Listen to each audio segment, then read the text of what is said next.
Hi, I'm Tim Sinova, and welcome to Work Shouldn't Suck Live, the morning-ish show. On today's episode, we're joined by Jamie Bennett, currently the Executive Director of ArtPlace America. But first, I'm pleased to welcome to the show live streaming's favorite co-host, Lauren Ruffin. Hey, good morning. How's it going out there? Good. Did you almost forget my name? No, I had a playback. I had myself coming back about 15 seconds later. So, Okay. Yeah. I was like, okay, I know it's Monday, but that's really a struggle if you've forgotten my name. Yeah, no, I did not forget your name. Okay. I just But was hearing I'm still your favorite. Yeah, you still are my favorite, still our podcasting's favorite co-host, still our live streaming. How are you doing out there? I'm good. Sunny day in Albuquerque. Nice. It's not like that in New York City. I'm really excited for today's guest. Jamie Bennett is our inaugural guest. He currently serves as the Executive Director of ArtPlace America. People might know him from some of his previous roles, including such hits as the Chief of Staff at the National Endowment of the Arts, the New York City Department of Cultural Affairs, Chief of Staff for the President of Columbia University, Chief of Staff for the Agnes Gunn Foundation. Without further ado, adding Jamie to the mix. Good morning, Jamie. How's it going? Good morning, Tim. Good morning, Lauren. How are you both? Good. Yeah, we're doing well. So a question for you to start out. How are you doing? Where are you? What's going on? Where you are? Well, I'm okay, actually. My partner lives in Toronto, Canada. And so about 2.5 weeks ago, he and I decided both that we wanted to be together for this and that it made a lot more sense to do that sort of north of the border. And so I've been up here in Toronto for about 2.5 weeks, which means as of Friday, I had self-quarantined for 14 days. And blessedly, many of the people that I'm closest with are surviving reasonably well. And so in this moment, I'm just very grateful. So how's the team and organization doing at ArtPlace? How is it typically structured? Were people able to work remote? Were you spread out already before this all started? Yeah, so we're a couple of things that are worth noting sort of in this moment is that we were set up as a 10-year fund. So 2020, this year, is actually our last year for the mandate that we were given to do the work. So this has been a year of sort of culminating our work. And so it's an interesting moment for things to be sort of paused in this. We're 11 people, and 8 of us regularly show up to the same workplace. We're in a shared workspace, a WeWork workspace in downtown Brooklyn. And about 2.5 weeks ago, we went to sort of all remote. And so a little bit, I've been describing it as Goldilocks and the Three Bears, because each of our colleagues seems to either have too many people in their house or too few. Almost no one has just the right amount of people. But everyone is doing reasonably well. And we made the decision last Tuesday to assume that we would be working remotely through Memorial Day. So asked everyone to sort of think about the headsets, additional screens, the kinds of hardware things that would make life more comfortable, assuming that everyone would be working from where they are for another 8 weeks. Good deal. And so, outside of your organization, what are you hearing from, your grantees, your other partners? And if you're giving people sort of advice or, nuggets of wisdom, not that any of us have anything especially illuminating to say right now, besides, stay safe. What are you hearing and what are you saying to folks? Yeah, so I'm trying to spend a lot more time listening than I am talking in this moment. And that ArtPlace, our mission has been to sort of work around the country. And so we've worked with colleagues in Kivalina, Alaska, which is a 231-person Yupik community on sort of the northwest coast of Alaska, all the way across to Miami and Puerto Rico, and sort of all of the communities in between. And one of the things that I've been thinking a lot about, I'm in recovery, I'm in my 11th year of recovery, and I'm thinking a lot about this virus and that frame of addiction. Because addiction and the coronavirus both hit people indiscriminately, right? Both of them sort of touch on people regardless of our gender, race, ethnicity, socioeconomic status. But our ability to rebound, to be resilient, and to resist the impacts of those vary widely by all the kinds of housing, transportation, public health concerns that we've been working on for the last 9 years. And so one of the things I found myself saying to sort of friends and colleagues is, as urgently as we worked for the past 9 years to try and make communities more equitable, more healthy, more sustainable, all of those same problems that existed a month ago now exist 10 times, 100 times, 1,000 times more so. And I'm just sort of really thinking about however urgently we were working was just not urgently enough. And so thinking that there aren't a lot of new problems in this moment other than the economy, haha, big other, but that, you know, many of those same things that folks have been working on for 40, 50, 60 years are still the things we're going to need to work on in this moment and beyond. And there are a couple bright spots, is an odd phrase to use in this moment, but listening to colleagues from San Francisco, where there's a chance that San Francisco might end homelessness in 2 weeks. Right? A problem that we had thought was intractable. All of a sudden, they've been doing sort of modular housing and things like that. And things that we thought were problems without solutions, not being able to provide homes for people who need them, is something we've been solving. So, yeah, I think I'm just having all the emotions, all the feels, and all the thoughts like all the people. Yeah, so you've and I actually didn't know this about you until I heard Tim's intro. You've had a whole bunch of chief of staff positions for really high profile leaders. What did you learn in these positions and working with these individuals? And how is that having an influence on how you're currently working and leading your organization and others, the field? Yeah, I think so. I mean, what's been interesting is that chief of staff is one of those, not a made up title, but I think people use it very differently and mean very different things when they use it.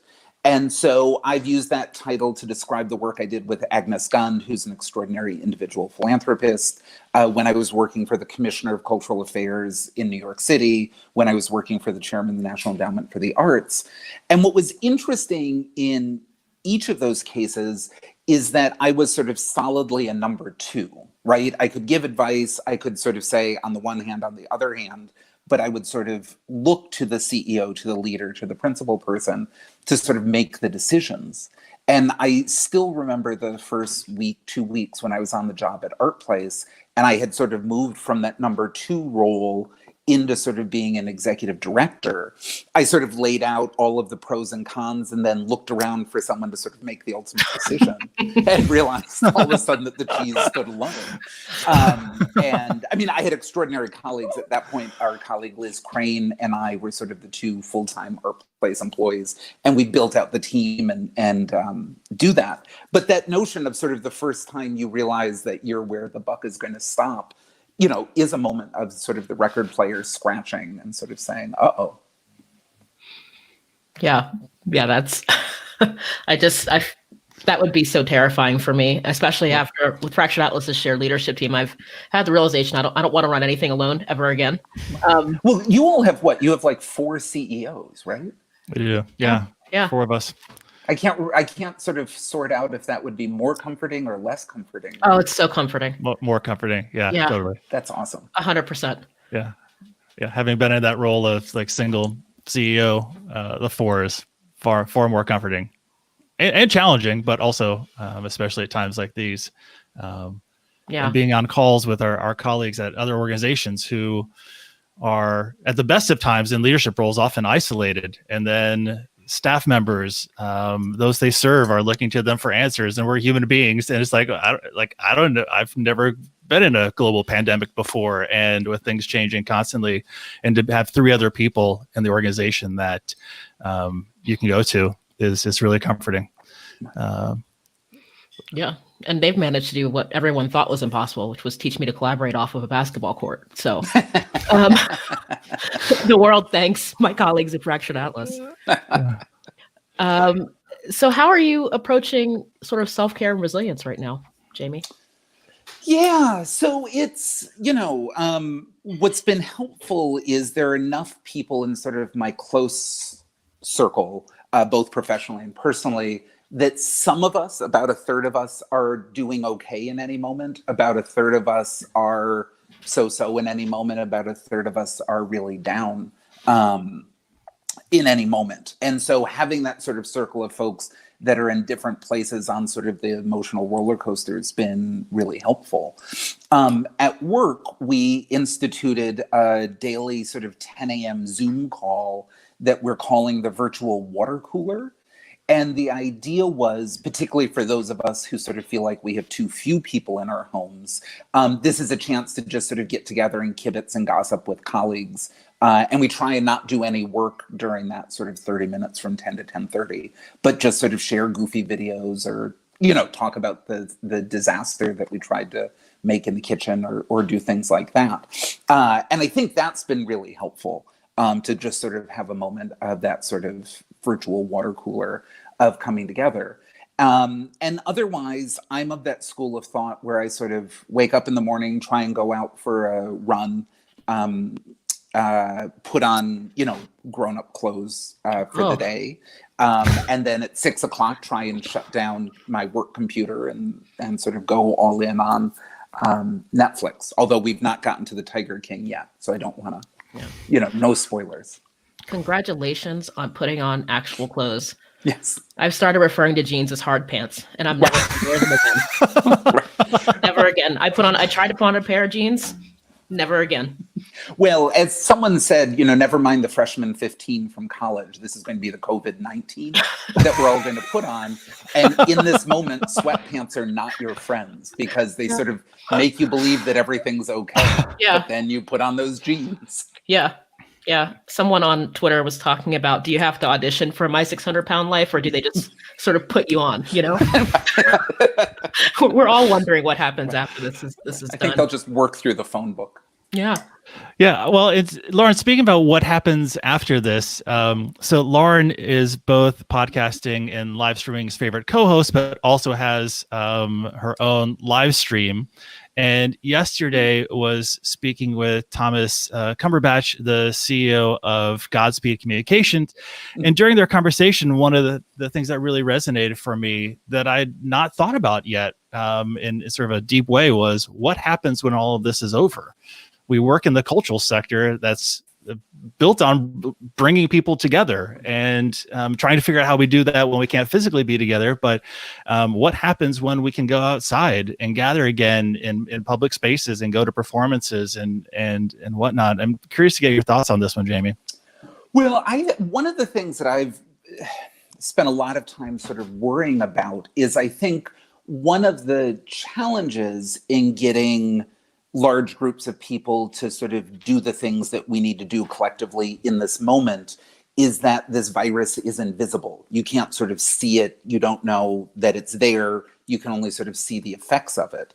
So one of the things that I've been thinking a lot about is I haven't seen a lot of folks sort of offer up clear frameworks of when it's going to be okay to get back to normal life.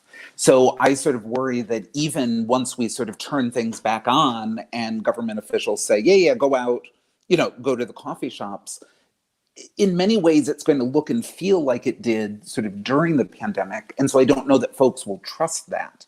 So I wonder about a sort of, is there a way to sort of do a slower ramp up? And sort of, this wouldn't literally make sense, but sort of think about the idea of opening up the 99-seat black box theaters first, then going to the 499s, then going to the 1200s, and sort of working up.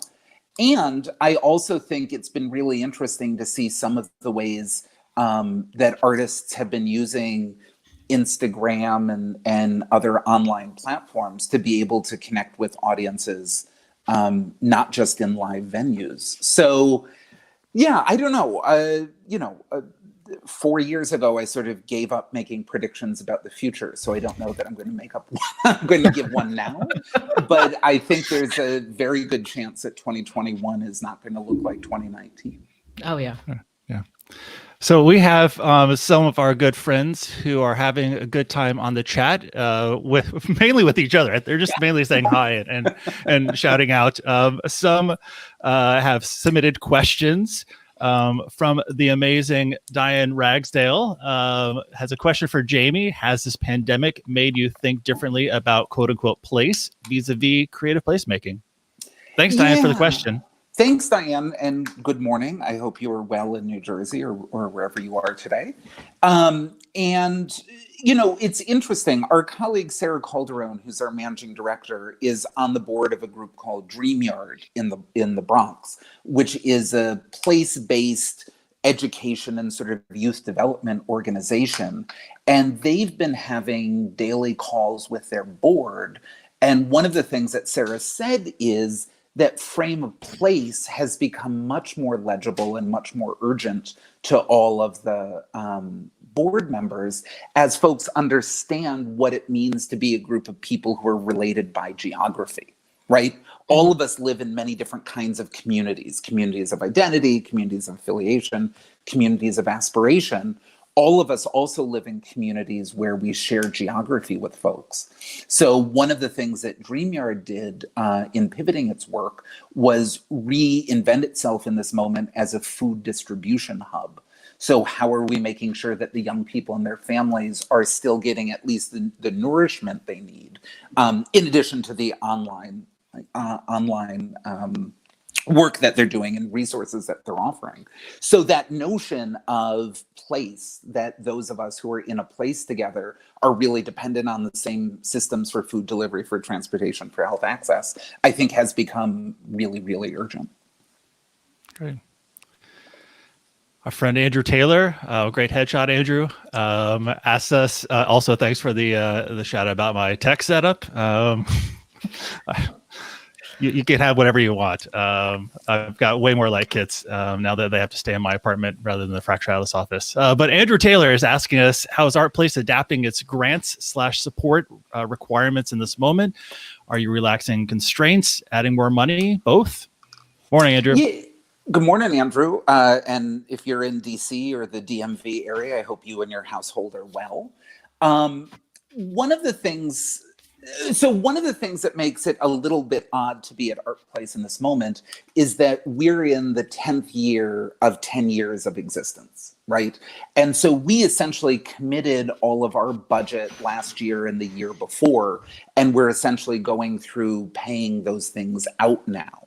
So anywhere that we can relax restrictions, requirements, we are. Certainly with contractors that we work with, we're giving folks the option of front-loading payments. And so we're happy to prepay for work if it helps with cash flow.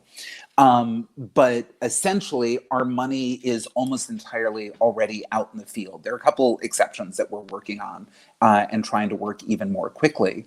But one of the things that I thought was really interesting is I don't know if folks are tracking the Mary Reynolds Babcock Foundation, which works across the southern United States. But they've already made a commitment to, I believe, double their payout. They're paying out all grants. They're automatically extending all grantees by a year. They're reducing sort of the oversight requirements for site visits and for reporting, and are really moving money out in a really exciting way. So if folks are looking for sort of A+ models in philanthropy, I'd point folks to the Mary Reynolds Babcock Foundation. Okay. We're cutting off Jamie's head there with Diane Ragsdale's comment. Sorry, I'm just enjoying the comment feature here. It's like home improvement. I feel like Wilson. That's true. Yes. We've got a question from Jason. What can the arts do to build social cohesion while we are all at home? What lessons from ArtPlace do you have to share? Morning, Jason. I was going to say really good morning since it's 8:20 out in Phoenix. So one of the things I'll shout out is our colleague at ArtPlace, Jamie Hand, who leads our research strategies. One of the things that she's been doing is working really closely with the University of Florida's Center for Arts and Medicine, which is led by the extraordinary Jill Sankey. And this is one of the things that they are talking about very much and are sharing resources. And I think there are a couple briefs that are going to go out today. There's one around the way that artists can help with communications in this moment. How do we actually make things that are invisible feel real and tangible to folks? How do we sort of help achieve the empathy that allows us to sort of have the collective responsibility to each other, et cetera? And the other set of resources are exactly Jason's question, the difference between physical distancing and social distancing. And so this is a moment where many of us, most of us, need to be physically distant. I've been working really hard to learn to say 2 meters apart now that I'm up in Canada rather than 6 feet. So I feel that I'm officially bilingual now. But that notion that art is what connects us and allows us to still have community, I think is really important. And it makes me nervous that Andrew Taylor is listening in, because I think I'm going to misquote his work. But I think he's been doing some work with Ken Wilber's integral theory, and I'm going to get some of this wrong, but sort of thinking about the external and the internal, the individual and the collective. And so the individual external is psychology, the collective external is management, the internal individual is spirituality, and the internal collective is culture. So culture is what we have in common. And so thinking about the D-Nice dance party, or thinking about Chrissy Teigen and John Legend in their bathrooms from their grand piano, or thinking about the way that the Billie Holiday Theater in Central Brooklyn is live streaming some of its work to remind us of the stories, of the tales, of the culture that we have in common, to remind us that even when we're 6 feet apart, we're still connected as a community, I think is vitally important. So if folks want to know more, Jason and others, either go to the ArtPlace website, artplaceamerica.org, and look for the University of Florida Center for Arts and Medicine work, or go directly to theirs. But they have a longer website that I don't have memorized. So I'm not trying to steal their clicks. I just honestly can't remember. Why didn't you memorize that website? Oh my goodness. Yeah, that's right. Andrew has weighed in that you indeed nailed it, and that he will be moving on to something else now.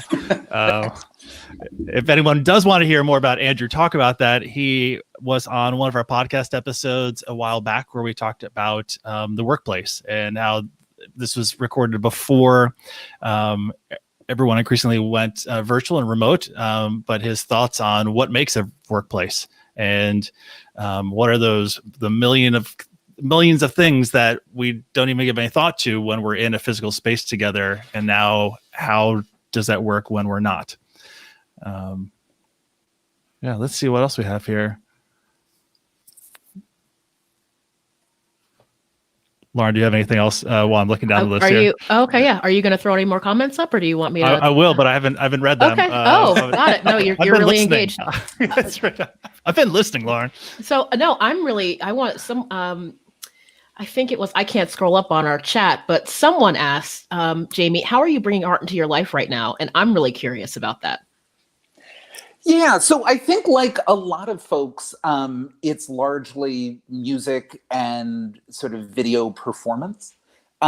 So we've got a lot of music at home, and both of us, my partner and I, love all kinds of music. So have been listening to old stuff, new stuff, all kinds of stuff, friends doing private performances, and then an awful lot of Netflix, Amazon Prime, and all of that. And so I am non-generative. I am not myself an artist. I don't have an artistic practice. Yeah, I sometimes, I sometimes sort of misquote the wonderful principal from the musical Grease, when she says, even if you can't be an athlete, you can be an athletic supporter. So I am not an artist, I am an artistic supporter. So sort of Jamie Bennett jockstrap audience member is how I identify myself. So consuming art is how I've been nourishing myself, not making it. That's awesome. It's totally great. Um, you know, so while we're sort of shifting gears on, and I want to make sure that we ask this question of our guests because we're gonna get so many different answers. What are you finding really useful in your remote setup and routine?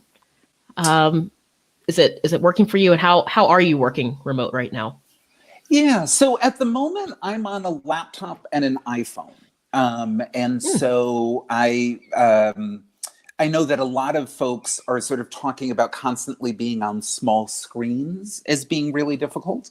What I'll maybe reframe in my life as a blessing is that I've worn bifocals since the fourth grade, so I'm quite good at working closely and on small screens. So at the moment, that's been satisfactory. So sort of email and phone. We use Slack as an organization, and we've created a sort of slightly, at sometimes goofy, sometimes serious Slack channel just for sort of this pandemic moment. So folks are sharing serious things like the World Health Organization's call for creatives in this moment and what they are asking for from the creative community, to the amazing, I don't know if you saw, Trevor Noah reposted a woman and a staircase. And so if you haven't seen it, I don't want to say anything else, but go to Trevor Noah's Instagram page and look for the woman and the staircase, and it will be the best 10 seconds of your entire life. So yeah, so far that's been it. And it'll be interesting to see at the end of 8 or 10 weeks if that's doable in terms of sort of work. Couple more questions here as we start to bring this in for a landing. What would you say are the next two things arts organizations should think about doing right now, and what should they seed right now for the future? Awesome. Yeah, this is an amazing question, and I know that Michael Kaiser and Brett Egan at the DeVos Institute have announced a whole bunch of free consulting services, and other folks are sort of stepping up.